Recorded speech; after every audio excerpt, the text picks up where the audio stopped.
चलिए आज मैं आप सभी को जनन ग्रंथि के बारे में बताते हैं कि जनन ग्रंथि क्या है। जनन ग्रंथि को क्या कहते हैं? जनन ग्रंथि को गोनाड्स कहते हैं। जनन ग्रंथि को गोनाड्स कहते हैं। जनन ग्रंथि उदर गुहा के ठीक नीचे पाए जाते हैं। जनन ग्रंथि उदर गुहा के ठीक नीचे पाए जाते हैं। देखिए, जनन ग्रंथि में दो ग्लैंड पाए जाते हैं। जनन ग्रंथि में दो ग्लैंड पाए जाते हैं।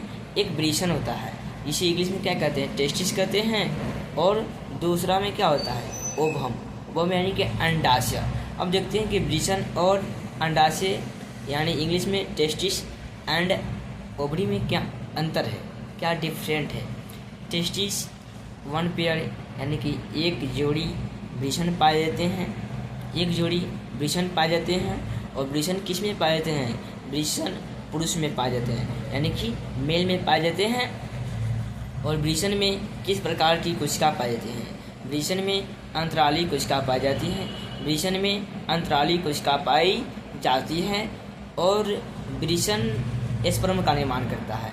ब्रीशन स्पर्म का निर्माण करता है। और ब्रीशन यानी कि टेस्टिस में किस प्रकार के हार्मोन का सिक्रेशन होता है? देखिए, ब्रीशन यानी कि टेस्टिस में वो हार्मोन का नाम है, वो हार्मोन क्या है? एंड्रोजन। एंड्रोजन और टेस्टोस्टेरोन है।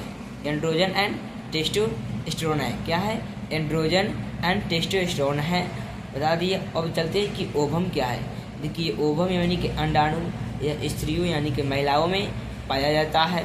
और इसमें ओवम अंडाशय का निर्माण करता है। ओवम अंडाशय का निर्माण करता है यानी कि वो अंडा के आकार का होता है। किसका आकार का होता है? अंडे के आकार का होता है। और अंडाशय यानी कि ओवम में किस प्रकार के हार्मोन का सिक्रेशन होता है? उसमें एस्ट्रोजन और प्रोजेस्टेरोन हार्मोन पाए जाते हैं। एस्ट्रोजन और प्रोजेस्टेरोन हार्मोन पाए जाते हैं। देखिए, जब ब्रीशन यानी कि टेस्टिस से स्पर्म का निर्माण होता है।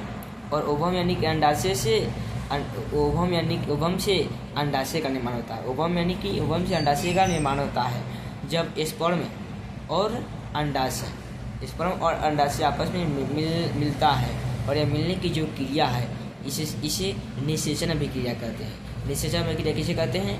मादा के शुक्राणु और नर के ओवम मिलने से जिसका उत्पत्ति होता है वो जाइगोट कहते हैं। और मिलने की प्रक्रिया, अंडाशय और स्पर्म के मिलने की प्रक्रिया है, वही निषेचन अभिक्रिया कहलाती है। अगर वीडियो अच्छा लगा हो तो आप लोग लाइक, सब्सक्राइब और शेयर कीजिए। और आप लोग सपोर्ट भी कीजिए ताकि मैं आगे बढ़ सके। जय हिंद दोस्तों।